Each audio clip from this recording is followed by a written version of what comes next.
O vídeo já vai começar, mas antes, não se esqueça de se inscrever e ativar as notificações.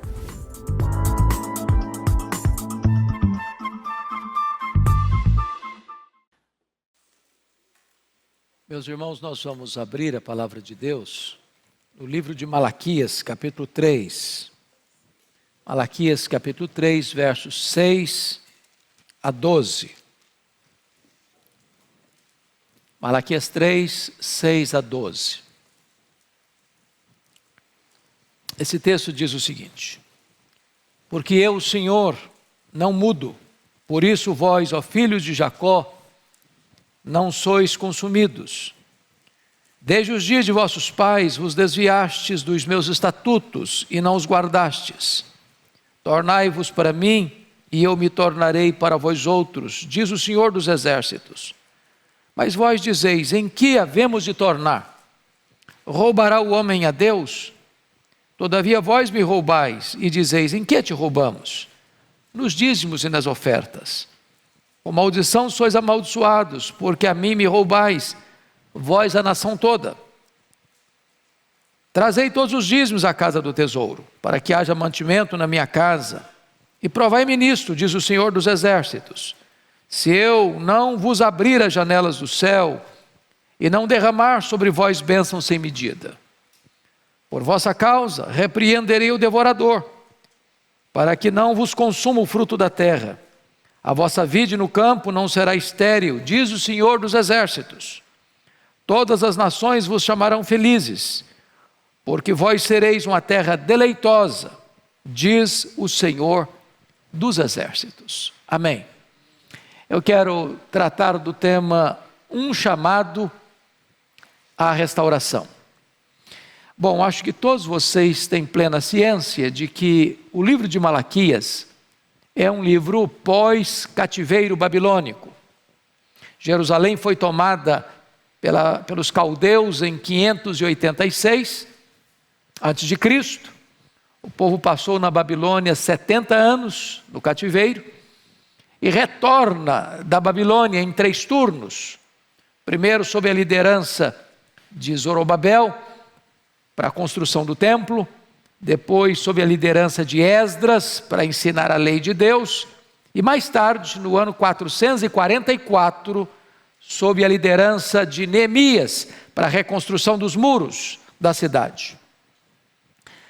Este livro se dirige à segunda geração que retornou do cativeiro. Vocês sabem que o cativeiro aconteceu por causa da desobediência do povo em não querer ouvir os profetas de Deus.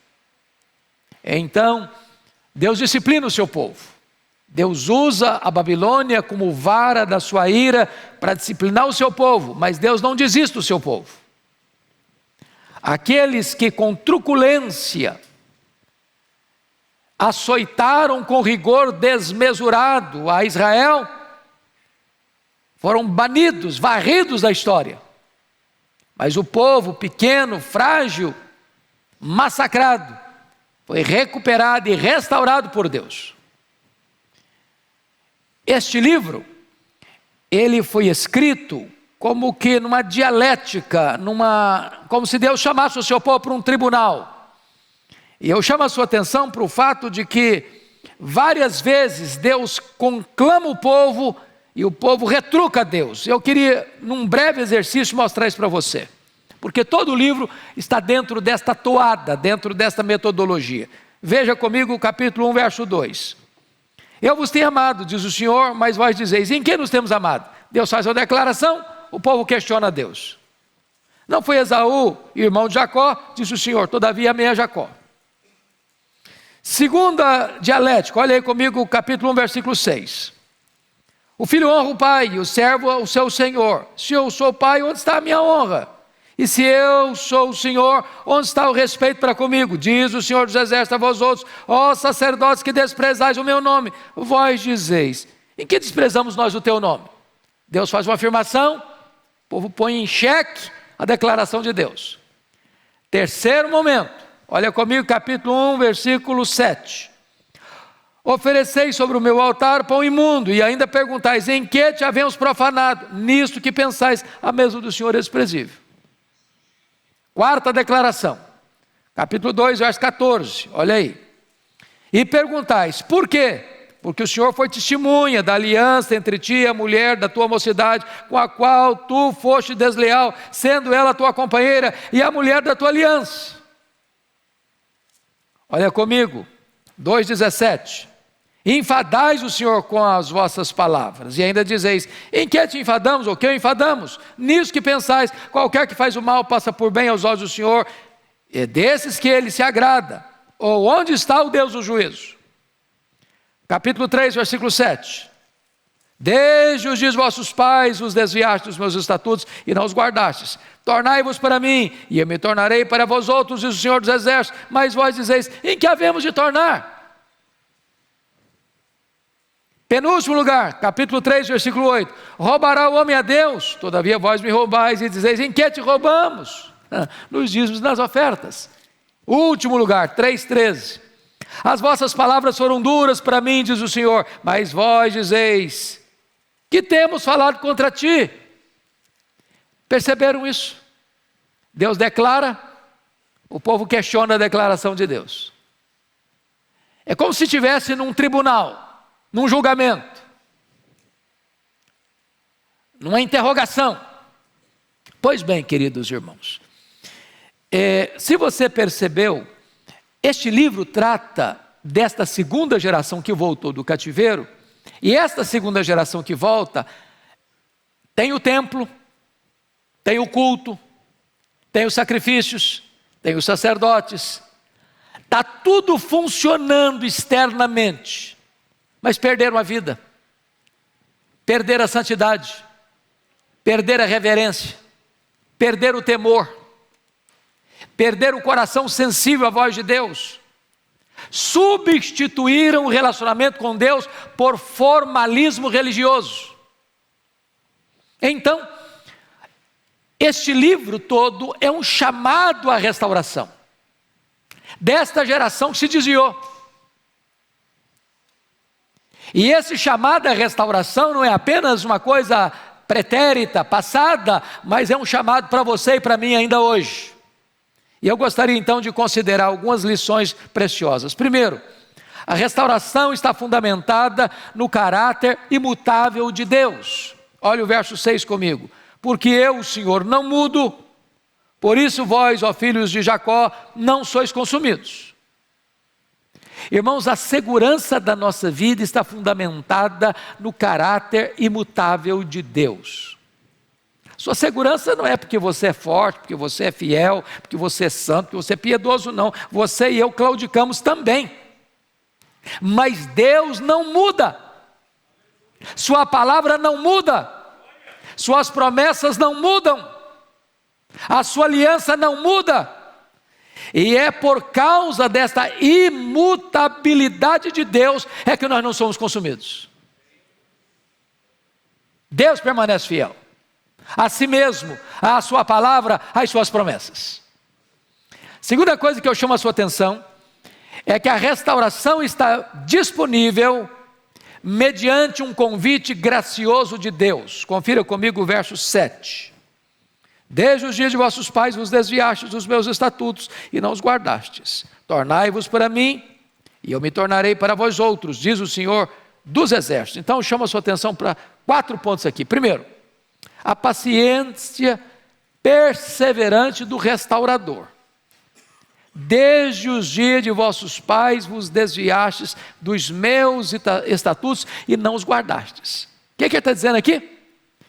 Que essa geração não é diferente da geração dos seus pais, dos seus antepassados, que esta inconstância, que esta infidelidade, que esta indisposição de obedecer a Deus, marcou aquela geração que precisou ir para a Babilônia, sofrendo a vara da disciplina, e os que voltaram da Babilônia, depois da aplicação da disciplina, não mudou de vida.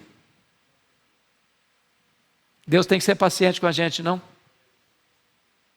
Deus é paciente com você. Deus é paciente comigo. Segunda coisa, o profundo anseio do restaurador. Olha aí o verso 7, tornai-vos para mim.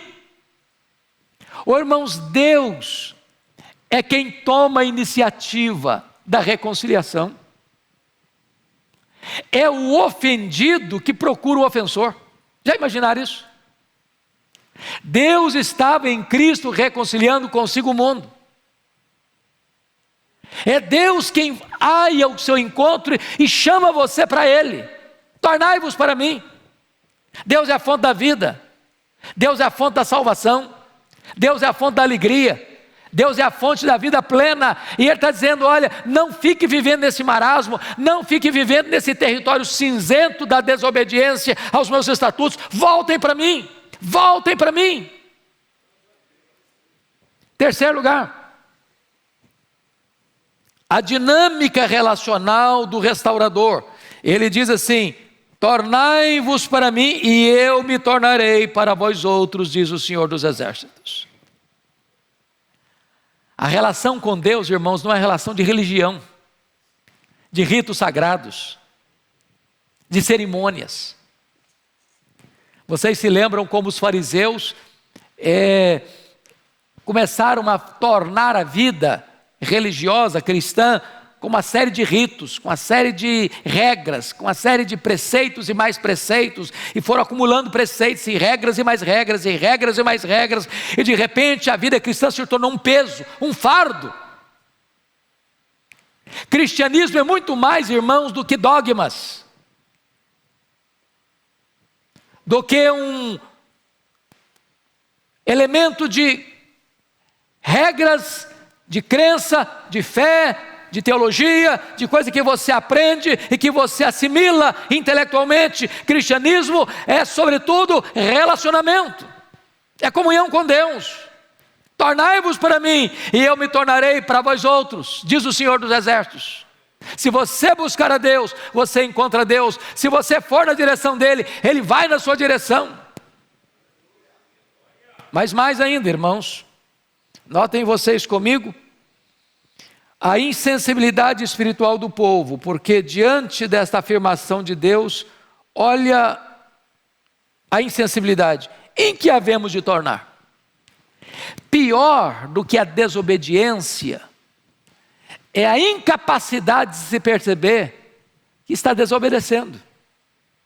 O povo está longe de Deus, o povo não guarda os estatutos de Deus. Deus chama o povo para Ele, promete ao povo que se o povo se voltar, Deus vai ao encontro do povo, mas o povo pergunta para Deus assim, mas voltar como? Para quê? Como? Precisa? Está tudo bem? É anestesia, é o torpor espiritual, é a incapacidade de perceber que estamos longe, achando que estamos perto, que está tudo bem. Essa era a situação do povo que voltou daquela amarga escravidão na Babilônia. Terceiro ponto que eu quero destacar: a restauração passa pela fidelidade na devolução dos dízimos. Olha comigo, por gentileza, o versículo 8. Roubará o homem a Deus, todavia vós me roubais e dizeis: em que te roubamos? Nos dízimos e nas ofertas. Eu quero entrar num assunto aqui que na nossa geração é muito sensível. E eu fico impressionado com a quantidade de pastores, de teólogos, de pessoas que se chamam de mestres, que atacam a doutrina do dízimo como escorpiões do deserto. Basta você publicar alguma nota nas redes sociais sobre dízimo que chove de crítica. É natural. É muito natural. Porque o próprio Senhor Jesus Cristo disse que onde estiver o teu tesouro, estará o teu coração. Quer ver uma pessoa irritada? Mexe no bolso dela. Agora, sabe o que eu tenho aprendido? Só é contra dízimo quem não é dizimista. Aqueles que são, têm prazer. Aqueles que são, não tem problema. Agora, eu quero chamar a sua atenção que Deus não precisa de dinheiro, dele é o dono do ouro e da prata. Deus não está interessado em dinheiro. Deus requer o quê? Fidelidade. Antes de Deus dizer para o povo, trazei todos os dízimos, Deus diz para o povo, tornai-vos para mim. Porque primeiro vem o coração. Se o coração vier, o resto vem a reboque. Porque também trazer os dízimos sem trazer o coração não tem valor.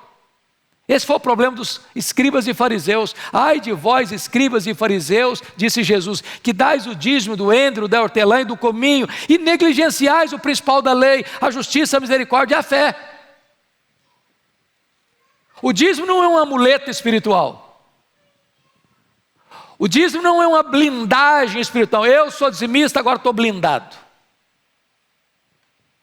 Eu li certa feita uma obra de um autor brasileiro, onde ele fez a seguinte declaração: Jó não era dizimista. Mas de onde tirou isso? O argumento era o seguinte: se Jó fosse dizimista, nem Deus podia permitir que o diabo tocasse nele. Bobagem, não? Então, hoje muitas pessoas dizem assim, pastor, eu não sou dizimista, sabe por quê? Porque dízimo é da lei. Dízimo é para Israel, era lá para os levitas. Nós estamos debaixo da graça. Vamos entender isso aqui? O dízimo foi pago por Abraão a Melquisedeque 400 anos antes da lei ser promulgada. E quem era Melquisedeque? Rei e sacerdote. Você sabe que no sistema levítico, nenhum rei podia ser sacerdote e nenhum sacerdote podia ser rei. Mas ele era rei e ele era sacerdote. Por quê? Porque ele apontava para quem? Para Cristo. Cristo é rei e Cristo é sacerdote. Cristo não é sacerdote da ordem levítica. Até porque o sacerdote tinha que pertencer à tribo de Levi, e Jesus veio da tribo de Judá. Mas Cristo é sacerdote pela ordem de Melquisedeque. Se o pai dos crentes pagou dízimo a Melquisedeque, os filhos de Abraão pagam dízimo ao Cristo que representa o Melquisedeque. Está lá em Hebreus capítulo 7. Se alguém diz, não, mas foi antes, o dízimo é da lei, foi antes da lei, e o dízimo fez parte da lei, sim. Como também a justiça, a misericórdia e a fé fazem parte da lei. Se você afirma, estou livre do dízimo porque é da lei, então você também estaria livre da justiça, da misericórdia e da fé, porque justiça, misericórdia e fé também são da lei. Mas Jesus Cristo sancionou o dízimo. Mateus 23, Jesus foi claro. Ai de vós, escribas e fariseus, porque dais o dízimo do endro, da hortelã e do cominho, as hortaliças. Mas negligenciais o principal da lei, a justiça, a misericórdia e a fé. Devias fazer estas coisas, a justiça, a misericórdia e a fé, sem omitir aquelas, sem omitir os dízimos. Jesus não está criticando o dízimo, não, ele está referendando o dízimo. Quando você vai para 1 Coríntios capítulo 9, quando Paulo está instruindo como é que você sustenta a obra de Deus, sustenta os obreiros de Deus, ele vai aplicar o mesmo princípio lá da ordem levítica. Digno ao trabalhador do seu salário, ele recebe as primícias. Então o sistema de Deus para sustentar a sua obra são os dízimos. Quando o povo se afasta de Deus, irmãos, a primeira coisa que o povo sonega é o dízimo. Com certeza. Porque o coração está no dinheiro e não no Deus que dá o dinheiro. Pois bem, queridos, quando você olha para esse texto, quando alguém deixa de entregar o dízimo, que é um termômetro espiritual da restauração, a pessoa que só nega o dízimo, ela está roubando, primeiro a Deus. Porque dízimo, 10%, diz a Bíblia, é santa ao Senhor. Sabe o que significa isso? Não me pertence. Eu não dou dízimo, eu entrego o dízimo. Eu dou o que é meu. Como não é meu, eu não dou. Eu devolvo, eu pago, eu entrego. É por isso que retê-lo é roubo. É apropriação indébita. Mas quando eu não entrego o dízimo, eu estou roubando não apenas a Deus, eu estou roubando a mim mesmo. Porque o versículo 9 diz: com maldição sois amaldiçoados. Ou seja, em vez de bênção, eu tenho maldição. Então eu estou laborando contra mim mesmo. Estou jogando contra o patrimônio. Se você pensa que 100% sobre a maldição é melhor que 90% com a bênção, você errou. Porque a matemática de Deus é diferente da matemática dos homens. É melhor 90% com a bênção do que 100% sem a bênção. Mas em terceiro lugar, quando você retém o dízimo, você está roubando não só a Deus, não só a você, mas você está roubando os outros. Porque o verso 12 diz: todas as nações vos considerarão ou vos chamarão felizes, porque vós sereis uma terra deleitosa, diz o Senhor dos Exércitos. Meus irmãos, quem dá tudo o que você tem é Deus. É Deus quem dá a vida, é Deus quem dá a saúde, é Deus quem dá a inteligência, é Deus quem dá o trabalho, é Deus quem dá a prosperidade. Então tudo que você tem é de Deus e deve ser reconhecido como de Deus, como dádiva de Deus. Desta maneira,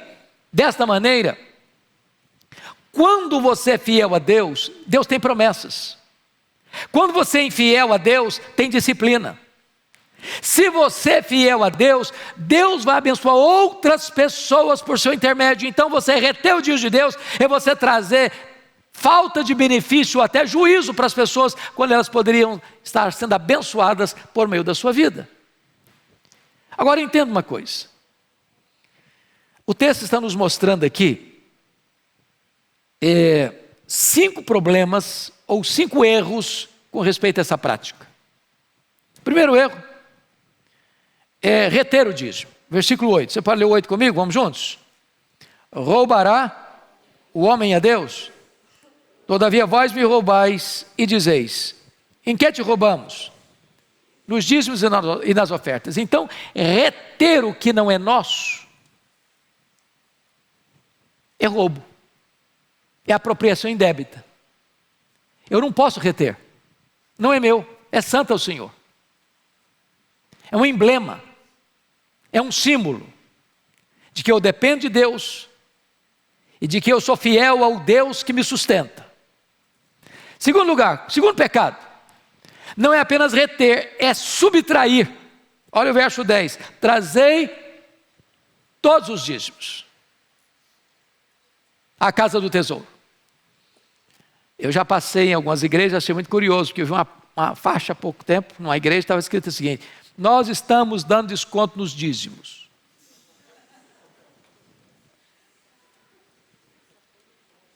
A pergunta é: quem constituiu você com a autoridade de mudar a Bíblia? Quem tem esse poder? Quem tem essa autoridade? De Deus dar uma ordem e você, não precisa ser exatamente 10% é muito, dá 7%, 5%. Não, dízimo, a palavra dízimo significa o quê? 10%. Não é 8%, não é 9,5%, é 10%. Trazei todos os dízimos, não só reter, mas subtrair.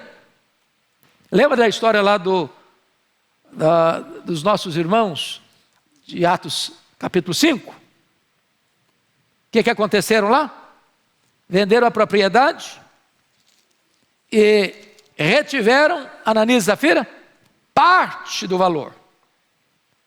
E chegaram para Pedro com a metade ou com 80%, a Bíblia não diz quanto, mas retiveram parte, disseram que estava dando tudo. Deus não tem nenhum interesse em dinheiro, gente. Vamos entender isso? Deus requer o quê? Fidelidade. Mentiram. Então, na hora que você for entregar o seu dízimo, entenda uma coisa: Deus conhece matemática. Deus sabe quanto você ganha. Por isso a Bíblia diz: trazei todos os dízimos. Terceiro pecado que se comete é administrar o dízimo. que está escrito no verso 10? Trazei todos os dízimos à casa do tesouro. Era, claro, o templo. Se usava os dízimos para sustentar os levitas, os sacerdotes, para ajudar os pobres, as viúvas, para cuidar da casa de Deus, para a casa de Deus não ficar desamparada. Nenhum dizimista em Israel podia ele mesmo administrar o dízimo, nem os crentes de hoje. Eu nunca esqueço de um pregador, foi muito conhecido no Brasil, o reverendo Jacó Silva. Ele andou pelo Brasil afora pregando sobre dízimo, despertando as igrejas para esse assunto. E um dia ele estava dando uma palestra no seminário, eu era seminarista na época, e depois de uma exaustiva exposição,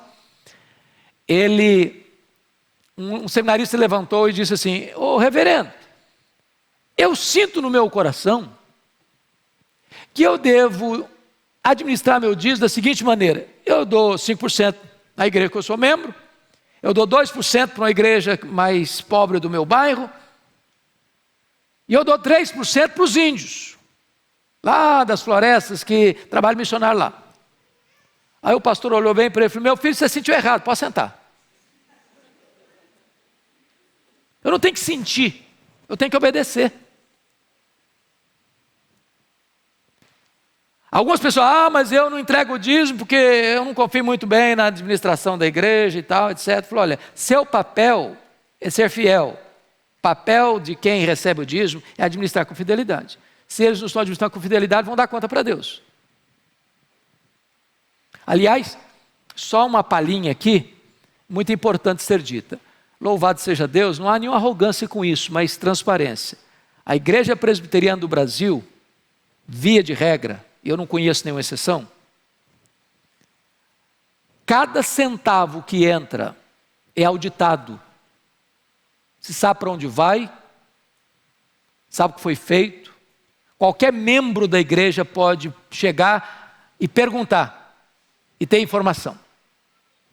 Segundo, pastor não lida com dinheiro. Pastor não é dono do dinheiro. O dinheiro que entra não é para abastecer o bolso. O pastor recebe um salário para isso, para ser pastor. Mas ele não é dono, ele não é o proprietário. A igreja não é empresa.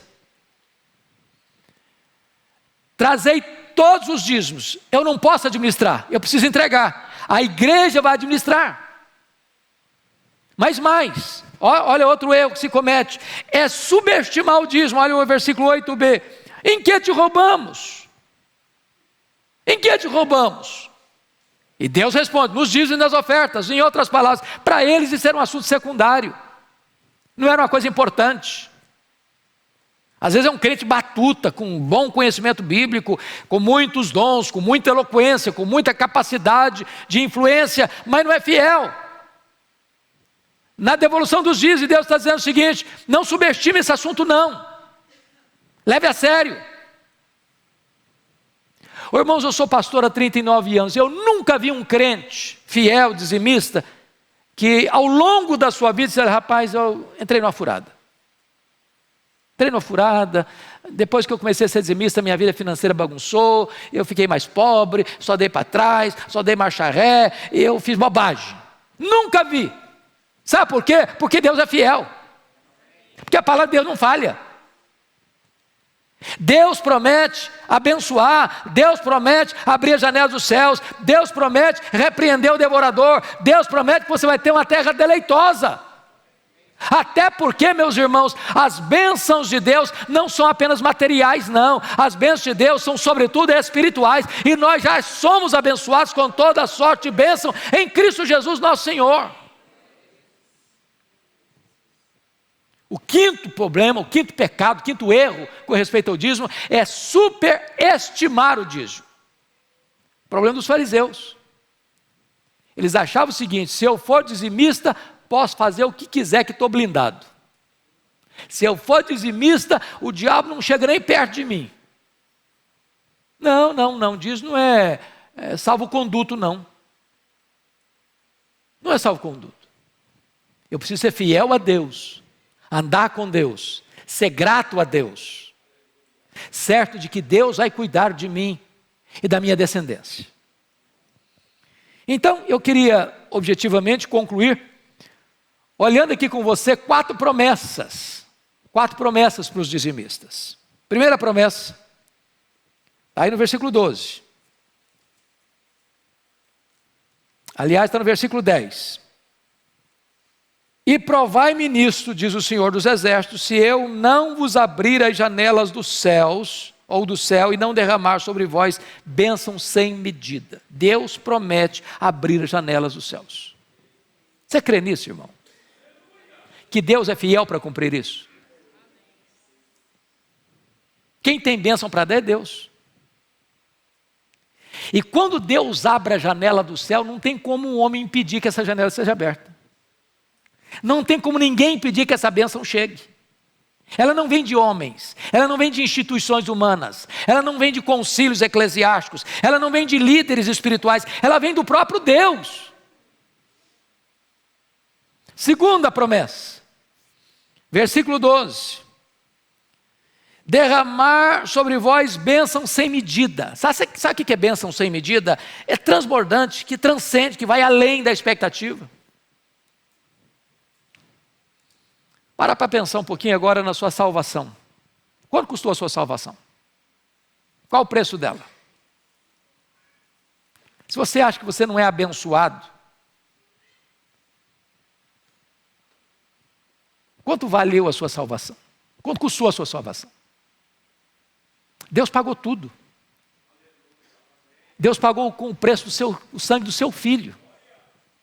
A salvação é de graça, mas não é barata. É de graça para você e para mim, mas custou tudo para Deus. Deus já tem abençoado você, não com alguma bênção, mas com toda a sorte de bênção. Agora preste atenção que não é barganha, não é troca. Tem muita gente hoje com esse discurso de troca, de barganha. Você dá para Deus te dar mais. Você entrega o dízimo e recebe 100 vezes mais. Que Deus é o abençoador, é verdade. Que se você semeia muito, você colhe muito, é verdade. Mas cuidado com a motivação. Porque se eu entrego o dízimo para receber mais, eu estou dizendo para Deus, isso é um bom negócio. Eu vou fazer um investimento na Bolsa Celestial, esse é um bom negócio. Bom, então o centro de tudo é você. É a ganância, é a avareza, é o amor ao dinheiro. Não! Você não está pagando, porque não é seu, é de Deus. Então é um ato de gratidão, não por aquilo que Deus vai fazer, mas por aquilo que Deus já tem feito na sua vida. Terceira promessa, olha comigo o versículo 11. Por vossa causa repreenderei o devorador, para que não vos consuma o fruto da terra, a vossa vide no campo não será estéril, diz o Senhor dos Exércitos. Vamos entender isso aqui, porque a linguagem da época era a linguagem rural, da agricultura, da pecuária. Não havia indústria, não havia comércio. Se Malaquias estivesse escrevendo hoje, talvez ele mudaria até a linguagem, sobretudo para nós que moramos no maior centro urbano da América Latina. Você tem dúvida, irmãos, de que Deus abençoa você, protege você, guarda você, abençoa o seu trabalho, abençoa o seu negócio, abençoa lá o seu escritório, abençoa lá a sua empresa, abençoa lá a sua fábrica, abençoa lá o seu comércio, abençoa o que você faz para Deus abençoar a sua vida. É Deus quem dá isso, queridos. Toda boa dádiva procede das mãos de Deus.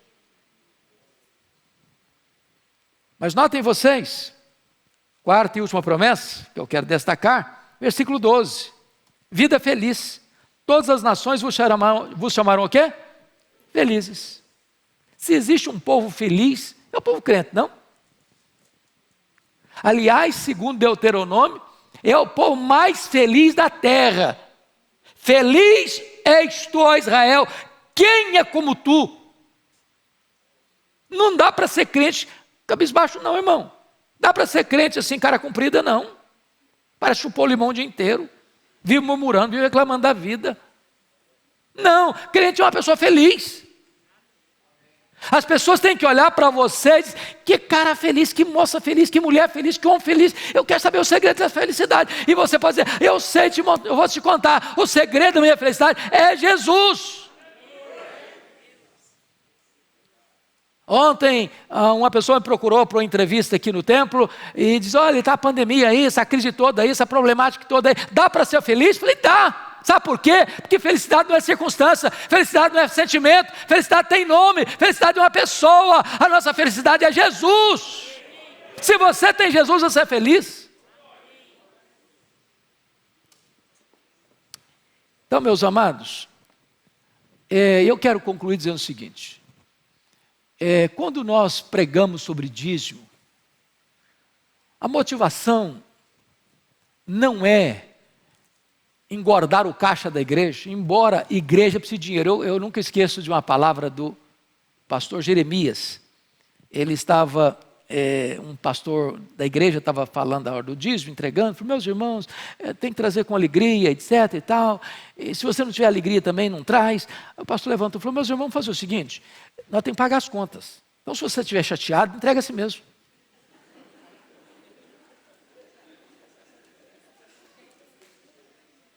Você está entendendo o que ele está dizendo? Tem muita gente que, não, a Bíblia ensina lá que cada um contribui segundo tiver proposto o seu coração. Mas Paulo não está falando de dízimo aí não. Paulo está falando de uma oferta que está sendo levantada para os pobres da Judeia, que teve um começo e teve um fim. Teve o levantamento, teve a arrecadação e teve a entrega da oferta. Aí sim você contribui segundo tiver proposto o seu coração. Mas dízimo não é propor coração não. Dízimo é estabelecido por Deus. Eu não posso reter, nem subtrair.